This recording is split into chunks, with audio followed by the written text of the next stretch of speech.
Welcome to Let's Thrive Postpartum, where we tackle postpartum depression and anxiety head on, guiding you back to yourself. Join Kelly Siebold, founder of Thrive Postpartum, and Ashley Moore, a maternal mental health therapist. Through honesty and laughter, we share expert advice and real stories. While not therapy or medical advice, you'll find education, support, and hope. Welcome to the village. Let's thrive postpartum.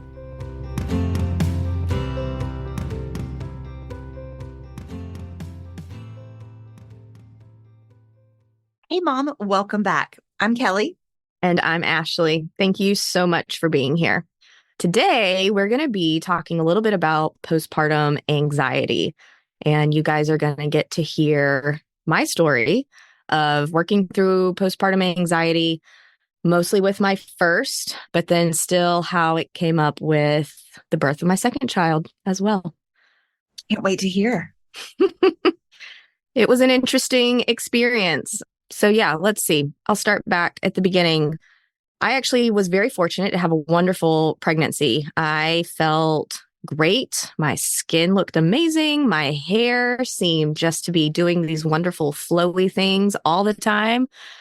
And life was pretty good. And it was kind of everything was going along, meeting the expectations that I had kind of hoped for, which is a good feeling. And I'm so fortunate that I had that experience. And I think it also set me up for having some perhaps unrealistic expectations of what life was going to look like after my son was born. And I was one of those who had done tons of babysitting, classic oldest daughter. We've all seen those memes and things on TikTok recently, and just felt like, yeah, this is going to be just easy, fine, normal. And it was not. I had already had anxiety and experienced anxiety for a little while in college and recognized that about myself and had thought through. I got pregnant while I was at the very end of grad school to become a therapist. I'm a therapist, by the way. And so kind of top of mind, okay, I know that I've experienced anxiety. I've been managing it, have some anxious tendencies, probably need to keep an eye out for if this seems to get any worse, after the baby's born. And so was kind of thinking through it, I thought, a little bit. So my son was born. His birth was fairly average for normal birth, 15-hour labor. They did end up having to do some different medications to stop my labor, then restart my labor. My heart rate was doing some strange things. His heart rate was doing some strange things. So I don't remember much of it. My husband will say he was kind of scared for a little while because we didn't know what was happening. Nobody was doing a great job explaining. So that was kind of first, I think, experience for me of oh, okay, not what I thought, not what I was expecting. And that kind of creates fear, and that was hard. But once he was born, he was healthy. We come home. And I think for me, within the first couple of days, I started noticing that he was born in December. So it gets dark at 4:45. And I started noticing every time it would get dark, I could not eat. I just had this panic, overwhelming sense of dread.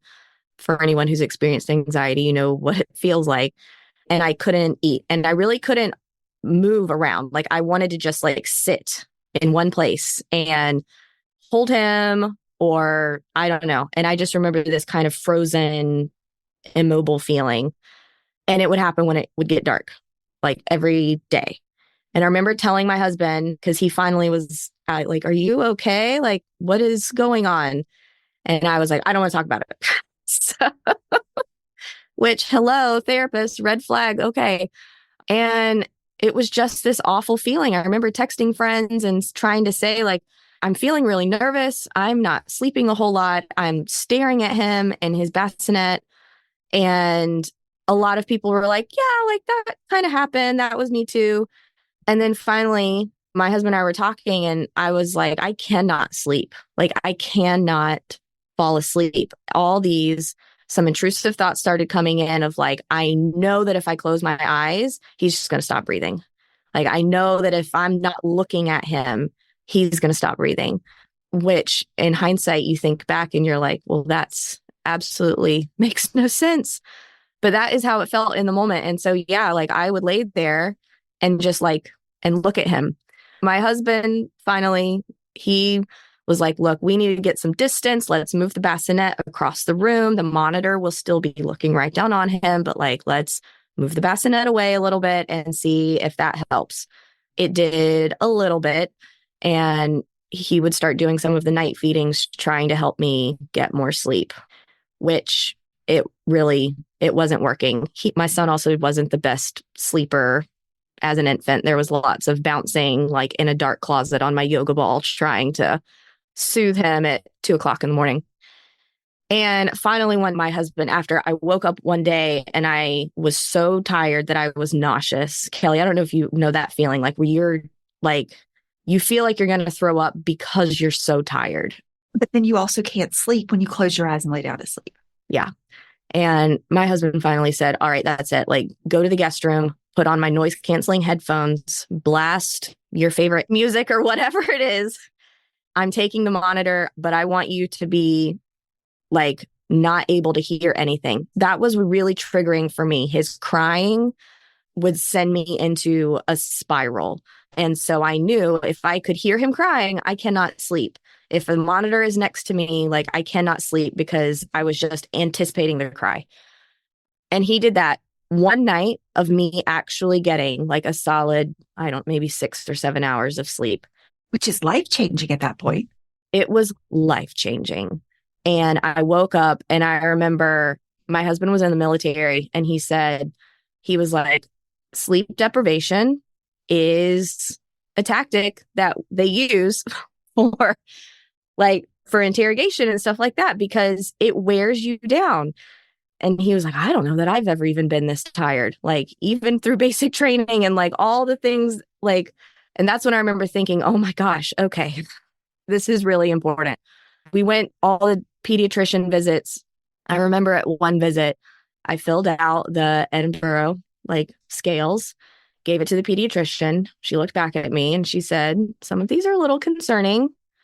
And I said, I realize that now. I realize that now. And she was like, are you going to reach out and talk to somebody? I said, yeah, I'm seeing my doctor. This was getting into up close to that 6-week mark. I was like, I'm going to see my doctor soon. I'm going to talk to her about it.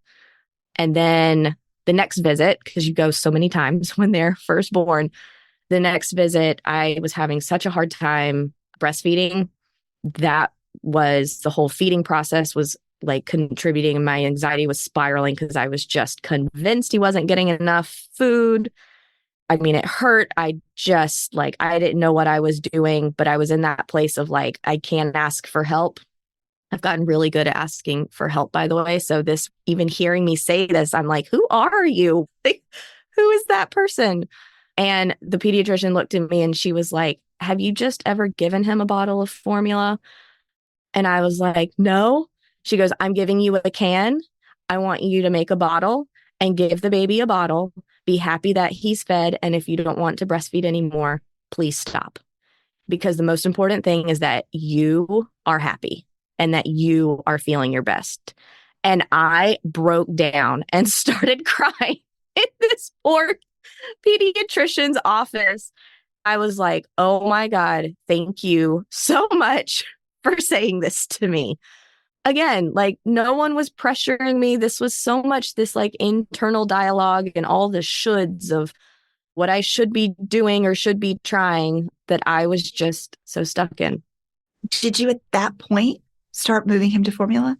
Yeah, that day, I switched him to formula. I walked out. I walked down the street. We were in like Old Town Alexandria at the time. I walked down the street to the grocery store, the CVS, and I bought some formula and I was like, that's it. I couldn't do this anymore. How did that impact your mental health when you made that? It was huge. I don't think I realized how much the stress of trying and what I felt like failing to breastfeed, the pain, the difficulty, the frustration of like trying to figure out the timing, the engorgement. I mean, there was so much about breastfeeding. I realized I didn't have a clue. And once I was able to say, I don't have to do this anymore, it felt like a huge weight was taken off of my shoulders. And that happened pretty early on. Like that was like week 4. And so that provided some relief, but a lot of my anxiety was still like so present. So at my 6-week appointment with my OB, she said I had my son in the stroller right there next to me. And she goes, well, how are things going? Again, total sobbing. And she looked at me. This was the doctor that had delivered the baby. I knew her pretty well. And she looked and kind of nodded. I wish I could remember exactly what it was that she said, but it was something on the lines of the transition to motherhood seems to be like super smooth for some. And if it's not, there's Lexapro. And she said it so just kind of like nonchalantly that I was like, oh, okay. She goes, yeah, we're going to start you on some medicine to help with your anxiety. And it's okay. Like, here you go. Here's the prescription. Let me know if you need anything. And I think, again, I had this like internal dialogue or story of like, what are people going to think about me having to take medicine, like after when I'm supposed to be in this like most joyous period of my life. And so I had a lot of this kind of shame and I don't know, frustration and just the internal dialogue with myself. It was not very healthy. It was not very helpful, even though I did have these various outside people saying like, it's good. Let's try this. Just give him a bottle. Like all these things who afterwards I was like, oh, okay, this is good. So yeah, I mean, started on the medication. Once that kicked in, really, really, really helped with a lot of my anxiety symptoms. We were moving at the time, which I was really excited about. We had, into a new house that we were thrilled about. And I was getting ready to go back to work, which for me, like it was for you, going back to work was a game changer. Just being around adults again. It was such a big deal for me to feel like I had that piece of my life back. And yeah, my relationship with anxiety, I always say, still a work in progress, but it gave me these insights that I didn't know that I needed so that when I got pregnant again, I was like, okay, we've got to get a plan in place. So what did you do for that second one? What did you do to make it different? Because that would be hard to go back and say, let's do this again, having really struggled the first one without something different in your mind. I was scared that I was going to experience that same level of anxiety again. And I think it shows I came out of it so much. My kids are 3 years apart that I did finally get to a point that I said, okay, I think I can do this again. Like, I think we can. And then once I was pregnant, I was like, okay, we've got to get a plan in place because now I'm scared that this could happen again. So I talked with my doctor like early on and said, hey, I had really horrible anxiety after the birth of my son. I want to talk about the medication options. What does that look like? She did a really great job explaining there's options of medication while you're pregnant. There's options of medication after you give birth. There's various things that are safe for pregnancy, safe for breastfeeding. Like she did a really good job giving me a good just level of information so that I could make a choice about what was going to be best for us. And so we decided that I would start medication after he was born, but literally right after he was born. So in the hospital. So that was in place. Like my husband knew we were going to do that. I had also talked with my husband about, hey, you know me, you know that if I start shutting down, if I seem closed off, if I'm not eating, if I am saying I don't want to talk about it, I was like, you know me, I need you to ask me. I need you to say, are you feeling okay? Are you feeling anxious? Do you need help? Because I told him, I said, I'll be honest, I'm not going to volunteer the information. But you knew that about yourself this time. I knew that about myself. Yeah. So even though I know that I'm not great in those moments of advocating for myself, I can advocate for myself by letting my support circle know, hey, here's what I need you to say to me. I'll be honest with you, but I need you to ask me about it. They have to take the first step. Yeah. And I also decided with the second one, I was going to spend a lot more time just laying in bed laying with her, not trying to do laundry, not trying to like get outside and go on walks right away or do too much. We had lots of meals that were paired and like ready to go. And I tried to have this mini version of that lying in period that is a common practice in many other countries that I wish they did more of here in the United States. But yeah, we set up like her sleeping arrangements were different. It was like right beside me. I just laid in bed. I watched a lot of TV. I did tons of skin to skin with her. And I had pre-booked appointments with lactation consultants and other like support people because I did want to try and breastfeed. And I kind of had it all in place before she was born. And it made so much of a difference. I remember medication takes a while to kick in. So I had a couple days like postpartum where I remember saying, like telling my husband, my anxiety is through the roof. But I realized that, and it's not for whatever reason, it's backed by lots of research, skin to skin with my daughter completely calmed my nervous system. And so I would just lay there for hours and she would lay on my chest and we just laid there. And I wasn't trying to do anything else other than that.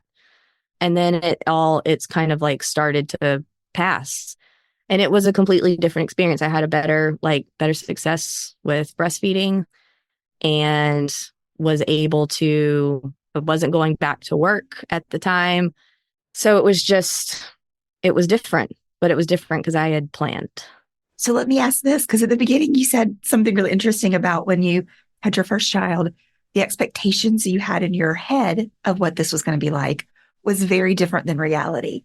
How did that play into anxiety? And then how did your expectations change for your second child?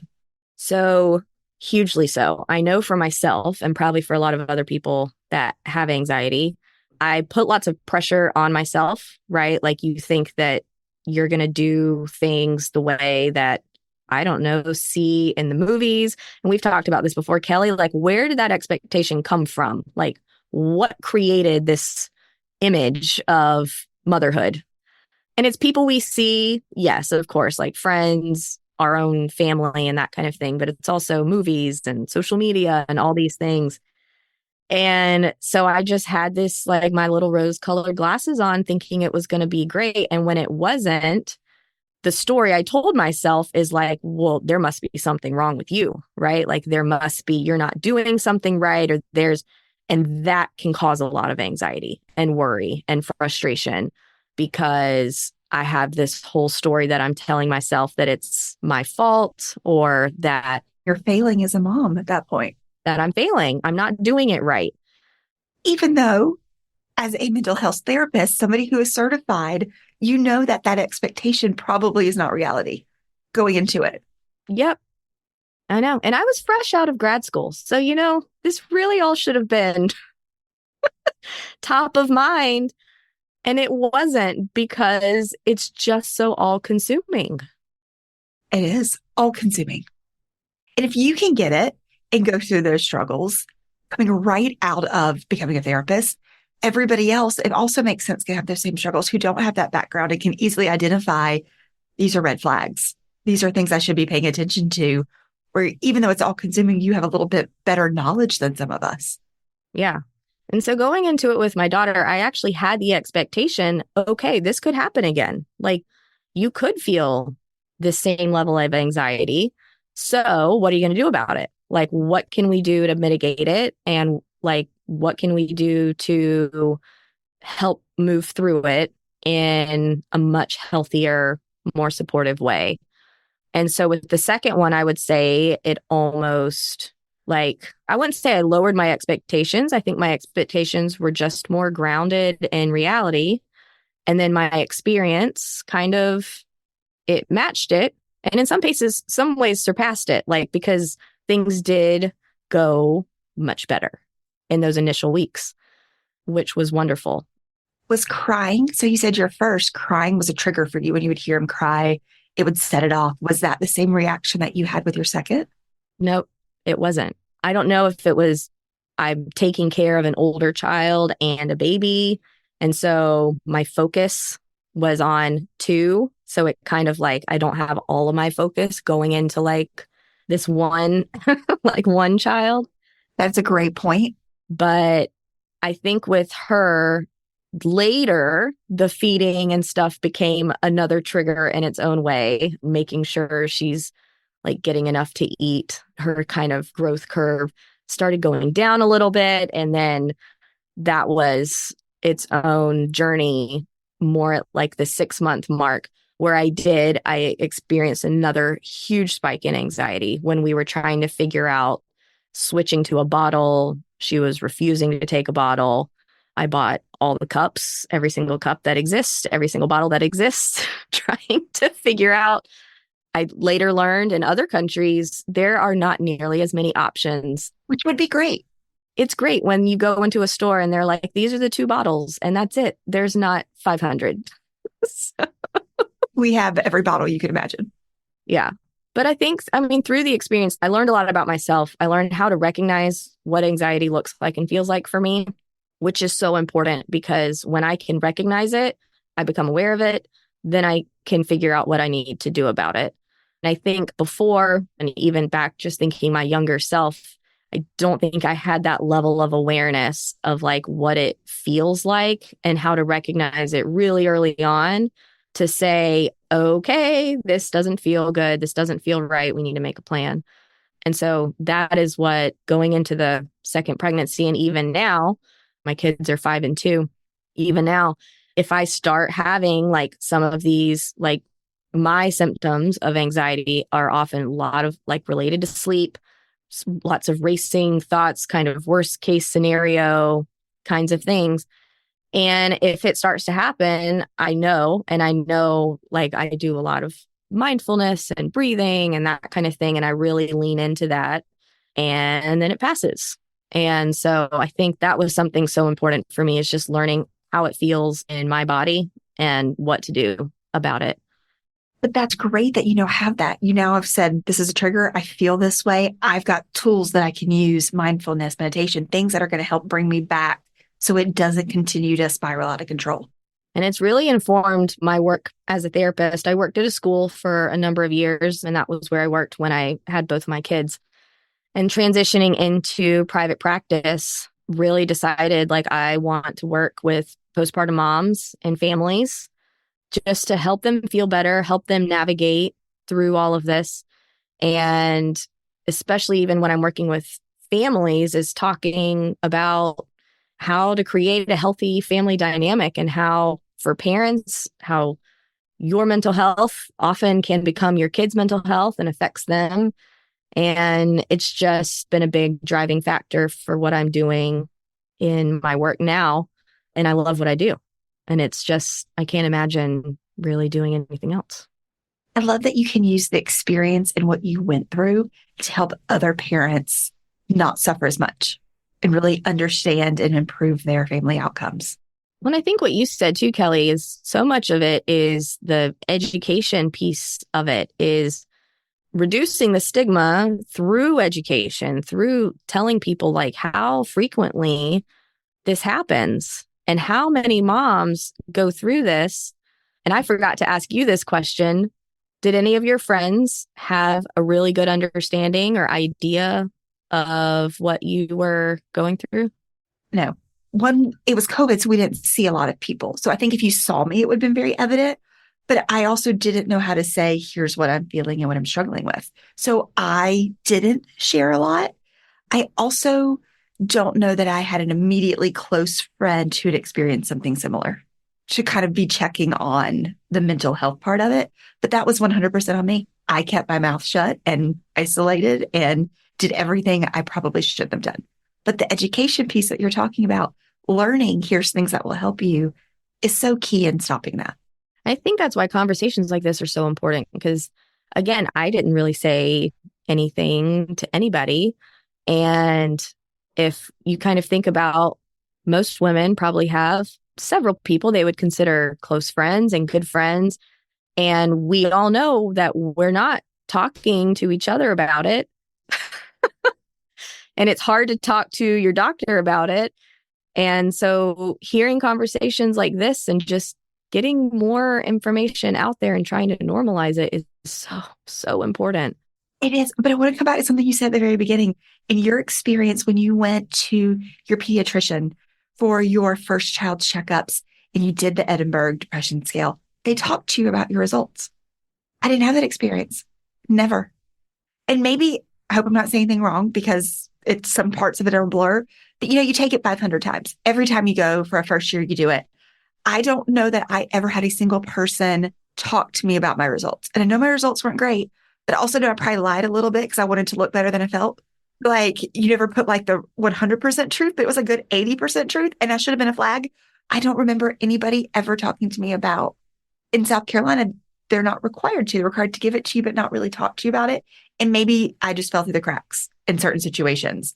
But I love that at least you had a discussion and somebody in Virginia was saying, this is a little worrisome. That gives me hope. I hear that from so many friends who they're like, yeah, I fill this thing out. I was actually honest. Maybe the first time they're like, I was actually honest. And nobody said anything and nobody asked about it, which itself is really hard because it takes a lot being vulnerable on that form when you are in a pediatrician office where they're examining your baby and now they're kind of evaluating you is what it feels like. It does. And it's probably also not their specialty, right? They went to medical school for children, not mother's mental health, but you are vulnerable and you're saying, I kind of need help. Yeah. And then no one says anything. That's really hard. So yeah, I did have this one pediatrician that said, I remember she looked at it and was like, this is a little concerning. I said, I know, I work in mental health. That gives me so much hope that there are people out there who do look at it. Yeah, I know. It's just interesting. I think I interview everywhere I go now. Anyone who touches the world of maternal mental health, especially or working with babies and that kind of thing, I'm always like, how do you do this? What does this look like in your practice? What kind of questions do you ask? And it's been interesting just hearing the responses, but everyone seems to agree there is so much more work to be done in this field that people are trying, right? They're working on it. People like you, people like me, but there's still so much more to do. There is, but I feel like if we're starting somewhere, it can only get better and more normal. And if that's even the thing that we can get from this, is that it's normal. And people just don't talk about it. It reminds me back in the 80s, before Susan G. Komen passed away and her sister started the nonprofit, you didn't talk about breast cancer. It was very taboo. It was very hushed. It was very shameful. And then when they started that nonprofit and it really went to the marketing side of let's normalize this, we should be supporting women, your perception of breast cancer and being a survivor and that what happens to families and the female all changed drastically. And I know it's a huge way down vision, but if that became something for mental health, motherhood, depression, all of that, where people were saying, this is real, this is impactful, it is not shameful, and it's something we should celebrate when you get through it because it's very normal, more normal than breast cancer. So that is kind of one day that people could say, I survived that and it wasn't shameful would be amazing. Yeah. It is treatable, right? Like with the right supports and whatever that support looks like for an individual person, it is very treatable. And so we hope that, I think, through this podcast and the work that you're doing is trying to reach as many people as possible to share the stories, get the word out there, and have some real talk about the not so pretty parts of motherhood, because there's lots of not pretty parts. Lots of not pretty parts that people don't tend to focus on those. It's the best of the best and the weirdest of the weirdest all in one time. So Ashley, thank you for sharing this and getting vulnerable and kind of walking through what happened. Is there anything that you didn't ask or what you kind of learned that you would want someone to know from your experience? I think learning for me, what I would wish for other moms to know is honest communication with your partner or support network or whoever it is for you, is just talking ahead of time and saying, this is what I want you to ask. This is how I want you to check in with me. It could be different for everybody, but what do you need to be honest with one person about how you're actually feeling? And again, it can be anyone, but thinking through, what do you need to be honest with just one person? And when you're honest with them, then you're able to make a plan about how to get more help. Is there anything, so you mentioned from the honesty side, telling your husband, I need you to ask me this. I need you to make the first step when you notice this. Is there anything else that helped you be honest with him or another support person? I think really just having him ask me. But you knew, I can't make the first step. I need you to make the first step. Yeah. Like I will be honest with him, but I needed him to make the first step and to be the person to ask me and just check in on a regular basis. How are you feeling today? You feeling okay? Do you need to go outside? Do you need to do you want to go on a walk? Do you want me to hold the baby for a while? What was a regular basis? Was that once a day? Did he check in once a week? Did you have him check in a couple times a day? And I would tell him, hey, if it's too much, I'll say, look, okay, you've asked me 5 times today. I'm good. Today's good.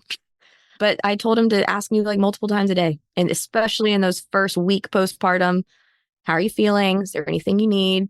What's going on? Was just so helpful because then I could say I'm actually right now, I'm really not feeling great. Okay. What do you want to do? Do you want to hold the baby? Do you want to go on a walk? I love being outside. Being outside is it just helps me feel better all the time. And for your mental health, it's so great. It's so great. It's so important. Just figuring out how to be honest with one person and having somebody intentionally asking, how are you? And it feels good. Lots of people ask about the baby. Not a lot of people ask about the mom. Things I wish I knew when I had friends having babies. Ask about the mom. Same. Well, thank you for sharing this. I think that's a huge takeaway for all of us listening is how do you start to recognize what this feels like in you? And how do you start working on having that open, honest communication with one person? Step 1 of saying, I need help. Ashley, thank you so much. This was wonderful. Thanks, Kelly. Thank you guys for listening. We will see you back here next week as we keep going forward with other stories and tips and ways you can kind of start preparing and helping support your mental health as you're going through postpartum depression and anxiety. Hope you have a great week. Thanks. Bye. If you enjoyed this episode and found it helpful, please be sure to hit subscribe, leave us your feedback, and give us a 5-star review. For even more support, visit us at wethrivepostpartum.com/podcast to sign up for our newsletter and learn more about our community. Remember, you are not alone. With support, you can feel better. Together, let's thrive postpartum.